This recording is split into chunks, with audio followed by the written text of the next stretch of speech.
아버님, 소자 때문에 정말 죄송하옵니다. 15년 만에 다시 만난 부자. 장소는 조선의 감옥이었습니다. 왜 이 아버지는 아들의 죄를 대신 짊어졌을까요? 그리고 이 진실은 왜 15년이 지나서야 밝혀졌을까요?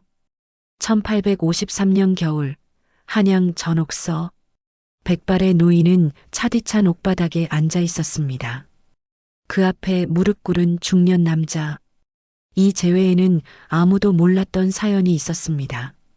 지금부터 조선시대의 한 아버지가 침묵할 수밖에 없었던 그 이유를 전해드립니다. 괜찮다. 네가 가문을 지키고 있으니 그것만이로도 족하다. 이 남자는 15년 전 자신의 아들이 저지른 광곡 횡령죄를 대신 뒤집어 쓰고 유배형을 받았습니다. 도합 12년. 그리고 유배에서 풀려난 후에도 관노비로 전락해 고된 노역에 시달렸죠. 왜 그는 자신의 남은 생을 포기하면서까지 아들의 죄를 대신 짊어졌을까요? 그리고 15년이 지난 지금 진실이 밝혀진 이유는 무엇일까요? 오늘은 조선시대의 한 아버지의 숨겨진 희생과 그 진실이 세상에 드러나기까지의 이야기를 전해드리려 합니다. 1838년 가을, 충청도 한 고을의 황곡청. 이곳에서 서리로 일하던 이천석은 인생 최대의 실수를 저질렀습니다. 천석은 양반 집안의 서자로 태어났습니다. 적서의 차별이 엄격했던 조선에서 서자는 과거를 볼 수도 없었고 벼슬길에 오를 수도 없었죠. 하지만 그를 아는 덕분에 관아의 황곡청 서리로 일할 수 있었습니다. 비록 천한 일이었지만 그래도 먹고 살 수는 있었죠. 천석은 이곳에서 장부를 기록하고 곡식의 출납을 관리했죠. 문제는 투전에서 시작됐습니다. 처음엔 동료들과의 가벼운 놀이였습니다. 하지만 점차 깊이 빠져들었고 빚은 눈덩이처럼 불어났죠. 석 달 만에 은자 50냥. 서리의 1년 녹봉으로도 갚을 수 없는 금액이었습니다. 사채업자들의 독촉이 심해지자 천석은 돌이킬 수 없는 선택을 했습니다. 광곡을 몰래 빼돌리기 시작한 것입니다. 가난한 백성들의 이름으로 가짜 장부를 만들었습니다. 실제로는 곡식을 빌려주지 않았지만 장부에는 빌려준 것처럼 기록했죠. 그리고 그 곡식을 몰래 빼내어 사채업자들에게 넘겼습니다. 곧 갚으면 되지 않겠는가. 처음엔 그렇게 생각했습니다. 하지만 투전에서 잃은 돈을 투전으로 만회하려는 악순환이 반복됐고 횡령한 곡식은 쌀 200석을 넘어섰습니다. 1838년 12월 관찰사의 정기순시에서 장부 불일치가 발견됐습니다. 즉시 조사가 시작됐고 모든 증거는 천석을 가리키고 있었죠. 의금부 나장들이 출동했고 천석은 체포될 위기에 놓였습니다. 그날 밤 천석은 아버지를 찾아갔습니다. 아버님, 소자가 큰 죄를 지었습니다. 성주는 가난한 선비였습니다. 평생 청렴하게 살았고 서자인 아들이라도 그를 가르쳐 관아의 서리로 보낸 것이 자랑이었죠. 하지만 그날 밤 아들에게서 들은 이야기는 그의 세계를 무너뜨렸습니다. 아버님, 소자가 옥에 갇히면 어머님께서는 어찌 되겠습니까? 어머님은 지병을 앓고 계시지 않습니까? 천석의 어머니는 오랜 병고에 시달리고 있었습니다. 아들이 역적이 됐다는 사실을 알면 살아남지 못할 것이 분명했죠. 성주는 밤새 고민했습니다. 그리고 다음 날 아침 관아로 향했습니다. 아들 대신 자신이 모든 것을 자백하겠다는 각오를 하면서 소인이 저질렀사옵니다. 아들은 아무것도 모르옵니다. 관찰사 앞에서 성주는 담담하게 말했습니다. 그는 자신이 광곡을 횡령했다고 자백했죠. 서리인 아들의 직인을 몰래 훔쳐 사용했고 아들 모르게 모든 것을 진행했다고 진술했습니다. 어찌하여 그런 짓을 하였느냐? 가세가 기울어 빚을 갚고자 그리하였사옵니다. 실제로 성준의 집안은 가난했습니다. 몇 대째 벼슬에 오르지 못한 몰락 양반으로 땅도 없이 근근히 살아가고 있었죠. 상황이 어느 정도 맞아 떨어지자 관리들은 성준의 말을 의심하지 않았습니다. 하지만 관찰사는 달랐습니다. 장부를 자세히 살펴본 결과 대부분의 필적이 천석의 것이라는 걸 알고 있었죠. 관찰사는 부자 모두를 의금부에 압송했고 국문이 시작됐습니다. 국문 과정에서 성준은 치밀하게 준비된 이야기를 풀어냈습니다. 아들에게 붓글씨를 청했고 아들은 아버지가 시키는 대로 장부에 기록했을 뿐 무슨 내용인지 몰랐다고 주장했죠. 소인이 아들을 속여 장부를 쓰게 하였사옵니다. 아들은 아무 죄가 없사옵니다. 천석은 아버지의 뜻을 이해했습니다. 국문장에서도 아버님께서 장부를 쓰라 하셨기에 그저 따랐을 뿐이라고 증언했죠. 하지만 그의 눈빛은 흔들렸고 진술은 일관되지 못했습니다. 형조에서는 증거를 검토했습니다. 객관적으로 보면 천석이 주범일 가능성이 높았습니다. 하지만 성준의 자백은 명확했고 천석을 유죄로 입증할 결정적 증거는 부족했죠. 결국 1839년 봄 판결이 내려졌습니다. 이성준은 광곡 횡령죄로 귀양 12년을 명하노라. 왕명이었습니다. 성준은 제주도로 유배를 떠나게 됐죠. 법정에서 성준은 담담했습니다. 하지만 방청석에 앉아있던 천석은 주먹을 쥐고 눈물을 흘렸습니다. 어머니는 아무것도 모른 채 남편이 빚 때문에 유배 갔다고만 알고 있었죠. 성준은 제주도로 떠났습니다. 천리길을 걸어서 가는 고된 여정이었죠. 55세의 나이에 시작된 유배 생활. 그곳에서 그는 관노비로 일하며 돌을 나르고 성을 쌓는 고된 노역에 시달렸습니다. 천석은 관할을 떠났고 다른 고을에서 다시 서리일을 구했습니다. 아버지가 갇혀 있는 동안 열심히 일해서 돈을 모았고 어머니를 봉양했죠. 하지만 매일 밤 죄책감에 시달렸습니다. 내가 아버님의 남은 생을 망쳤다. 그는 수없이 자책했지만 진실을 밝힐 용기는 없었습니다. 아버지의 희생을 헛되게 만들고 싶지 않았고 어머니에게 충격을 주고 싶지도 않았죠. 제주도에서 성준은 12년의 세월을 버텼습니다. 뜨거운 여름 햇살 아래 차가운 겨울 바람 속에서 묵묵히 노역을 했죠. 그의 손은 굳은 살로 뒤덮였고 허리는 점점 굽어갔습니다. 1851년 성준은 12년의 유배를 마치고 풀려났습니다. 하지만 자유의 몸이 된 것은 아니었죠. 유배에서 풀렸어도 관노비 신분은 그대로였고 한양으로 돌아와 궁궐에서 자벽을 해야 했습니다. 67세의 노구에 나무를 나르고 궁궐 담장을 보수하고 눈을 치우는 일. 몸은 이미 많이 상해 있었고 건강도 좋지 않았습니다. 천석은 아버지를 위해 작은 초가집을 마련했습니다. 생활비도 보냈죠. 하지만 성준은 아들의 도움을 받는 것조차 괴로워했습니다. 아버님, 제발 받으시옵소서. 소자가 할 수 있는 건 이것뿐이옵니다. 괜찮다. 나는 혼자서도 충분히 살 수 있다. 성준은 낮에는 궁궐에서 일하고 밤에는 남의 집 땅을 빌려 채소를 가꾸며 근근히 살았습니다. 노쇠한 몸에는 너무나 가혹한 일이었지만 그는 묵묵히 견뎠습니다. 1847년 천석의 어머니가 세상을 떠났습니다. 오랜 병이 깊어져서였죠. 남편이 죄인이 된 충격을 끝내 극복하지 못한 것일까요? 장례를 치르며 성준은 눈물 한 방울 흘리지 않았지만 그의 등은 더욱 굽어 있었습니다. 천석은 혼인을 했고 두 아들을 얻었습니다. 성실하게 일했고 관아에서도 인정받았죠. 하지만 가정을 꾸릴수록 아버지에 대한 죄책감은 더 커졌습니다. 아버지, 할아버지는 언제 오십니까? 아이들이 물을 때마다 천석은 가슴이 찢어지는 듯 했습니다. 아버지를 자주 뵙지 못하는 이유는 단 하나. 아이들 앞에서 당당하지 못한 자신이 부끄러웠기 때문이죠. 1850년 흉년이 들었습니다.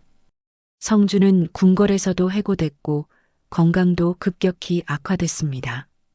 통풍, 관절염, 눈병. 평생 고된 노동으로 혹사당한 몸이 한계에 도달한 것이었죠. 천석은 아버지를 자신의 집으로 모셨습니다. 더 이상 혼자 두면 안 될 것 같았기 때문이죠. 성주는 손주들과 함께 지내며 작은 행복을 느꼈지만 여전히 마음 한구석은 무거웠습니다. 아버님, 소자가 사실은 몇 번이고 천석은 진실을 고백하려 했습니다. 하지만 그때마다 성주는 손사래를 쳤죠. 다 지난 일이다. 이제 와서 무슨 소용이냐. 성준에게는 아들이 잘 사는 것, 그것만이 자신의 희생을 의미 있게 만드는 유일한 방법이었습니다. 진실이 밝혀져서 아들의 삶이 무너지는 것을 원하지 않았죠. 하지만 하늘은 그들에게 또 다른 시련을 준비하고 있었습니다. 1853년 여름, 천석이 일하던 관아에 암행어사가 들어왔습니다. 백성들의 원성이 높아 왕명으로 특별조사가 시작된 것이었죠. 15년 전 자료까지 모두 뒤지는 철저한 감찰이었습니다. 암행어사 일행 중 한 젊은 서기관이 1838년 횡령 사건 자료를 검토하다 이상한 점을 발견했습니다. 이 사건 무언가 석연치 않은데요? 장부를 자세히 살펴보니 필적이 모두 같았습니다. 성준이 아들에게 시켜서 썼다고 했지만 너무나 자연스러운 흐름이었죠. 마치 한 사람이 쭉 쓴 것 같았습니다. 또한 횡령된 곡식의 행방을 추적한 결과 대부분이 투전판으로 흘러들어갔다는 증언이 나왔습니다. 당시 투전에 빠져 있던 사람은 천석이었지 성준이 아니었죠. 암행어사는 이 사실을 조정에 보고했고 의금부는 재조사에 착수했습니다. 이천석을 잡아들이라. 어느 날 오전 천석은 의금부 나장들에게 체포됐습니다. 15년 만에 소환이었죠. 그는 무릎이 풀리는 것 같았습니다. 드디어 그날이 온 것이었습니다. 의금부 국문장에서 판관은 새로운 증거들을 제시했습니다. 이천석, 15년 전 횡령 사건의 실제 범인은 내가 아니더냐? 천석은 더 이상 거짓말을 할 수 없었습니다. 증거는 명확했고 투전판 증언까지 나온 상황에서 부인할 방법이 없었죠. 죄송하옵니다. 소인이 저질렀사옵니다. 15년 만에 자백이었습니다. 천석은 그동안 억눌렀던 죄책감과 고통을 모두 쏟아냈죠. 왜 아버지가 대신 죄를 뒤집었었는지, 그동안 어떻게 살아왔는지 모두 진술했습니다. 의금부는 즉시 성준을 불렀습니다. 그는 처음에 부인했지만 천석의 자백과 명확한 증거 앞에서 더 이상 버틸 수 없었습니다. 어찌하여 그리하셨습니까? 어찌하여 당신의 남은 생을 희생하셨습니까? 아들이 옥에 갇히면 제 아내가 견디지 못할 것이었고 또한 아들은 아직 젊었기 때문이옵니다. 성준의 목소리는 떨렸지만 후회는 없어 보였습니다. 사건이 조정에 보고되면서 한양은 술렁였습니다. 아버지의 희생, 15년간의 침묵, 그리고 뒤늦게 밝혀진 진실. 사대부들 사이에서도 찬반 논쟁이 벌어졌죠. 부자 간의 지극한 정의로다. 아니다. 법을 어긴 것은 또 다른 죄악이다. 아들은 불효막심한 자이다. 15년 동안 어찌 침묵할 수 있었는가. 여론은 분열됐지만 대부분은 아버지의 희생에 눈물을 흘렸습니다. 1853년 10월 형조에서 판결이 내려졌습니다. 하지만 15년이라는 시간이 지났고 성주는 이미 형을 마친 상태였죠. 법적 절차는 복잡하게 진행됐습니다. 성주는 억울한 유배로 인한 신분 회복이 가능했지만 그는 거부했습니다. 소인이 선택한 일이옵니다. 조정 탓이 아니옵니다. 아버지의 마지막 자존심이었을까요? 그는 어떤 보상도 원하지 않았습니다. 1853년 12월 형조는 천석에게 곤장 80대와 3년 도배형을 선고했습니다. 이미 오랜 세월이 지난 점과 자수한 점, 그리고 특수한 정황을 고려한 판결이었죠. 천석은 관아에서 쫓겨났습니다. 15년 전 사건에 진범이라는 사실이 드러난 이상 더 이상 관직에 있을 수 없었죠. 그는 모든 것을 잃었습니다. 벼슬, 명예, 그리고 가족의 평온한 일상까지. 하지만 천석은 받아들였습니다. 이것이 자신이 치러야 할 대가라는 것을 알았기 때문이죠. 국문장에서 천석은 아버지 앞에 무릎을 꿇었습니다. 아버님, 정말 죄송하옵니다. 소자가 비겁하였사옵니다. 성주는 아들을 일으켜 세웠습니다. 괜찮다. 이제라도 진실을 말한 것만으로도 족하다. 두 사람은 15년 만에 처음으로 진심으로 마주했습니다. 거짓 없이, 숨김 없이. 형을 마친 후 천석은 작은 주막에서 일을 시작했습니다. 허드렛일이었죠. 양반의 서자로서 관아의 설이었던 그가 술상을 나르고 그릇을 씻는 일. 하지만 그는 묵묵히 했습니다. 아버지, 어찌하여 관아에 안 계시고 주막에서 일하십니까? 큰아들이 물었을 때 천석은 정직하게 대답했습니다. 아버지가 잘못을 저질러 관직을 잃었느니라. 하지만 아버지는 다시 열심히 살 것이다. 너희에게 부끄럽지 않은 아비가 되기 위해서니라. 아이들은 완전히 이해하지 못했지만 아버지의 진심만큼은 느낄 수 있었습니다. 성주는 여전히 천석의 집에서 손주들과 지냅니다. 건강이 많이 나빠졌지만 표정은 15년 전보다 밝아졌죠.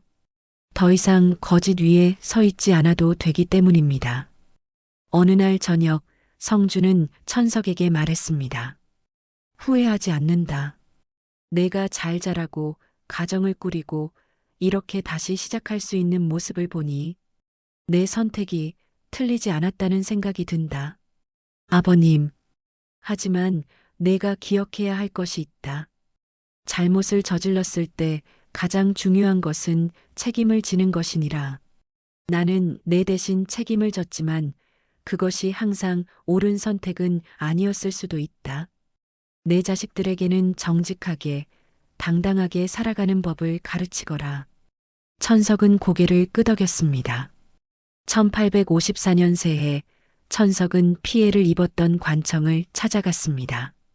15년 동안 갚지 못한 곡식값을 조금씩이라도 갚겠다며 상환 계획을 제출했죠. 관리들은 놀라워했지만 그의 진심을 받아들였습니다. 10년이 걸리든 20년이 걸리든 반드시 다 갚겠사옵니다. 천석의 다짐이었습니다. 그리고 지금 성준과 천석은 함께 살아가고 있습니다. 거창한 화해도 극적인 반전도 없었습니다. 그저 아버지와 아들이 진실 위에서 다시 일상을 쌓아가고 있을 뿐이죠. 이 이야기가 우리에게 던지는 질문은 무엇일까요? 부모의 사랑은 어디까지여야 할까요? 자식을 위한 희생은 언제나 정당할까요? 그리고 진실은 언제, 어떻게 밝혀져야 할까요? 정답은 없습니다. 다만 우리는 이 이야기를 통해 한 가지는 확실히 알 수 있습니다. 진정한 사랑은 희생만이 아니라 책임을 함께 나누는 것이며 진정한 용기는 자신의 잘못을 인정하고 바로잡는 것이라는 사실을요. 이성준과 이천석 부자. 그들의 이야기는 아직 끝나지 않았습니다. 그들은 오늘도 하루하루를 살아가고 있습니다. 진실 위에서, 책임 위에서, 그리고 서로에 대한 사랑 위에서. 여기까지 조선시대의 죄를 뒤집어 쓴 아버지의 이야기였습니다. 이 이야기가 여러분 마음에 작은 울림으로 남았기를 바랍니다. 구독과 좋아요는 더 좋은 역사 이야기를 만드는 큰 힘이 됩니다. 다음 영상에서 다시 뵙겠습니다. 끝까지 시청해 주셔서 감사합니다.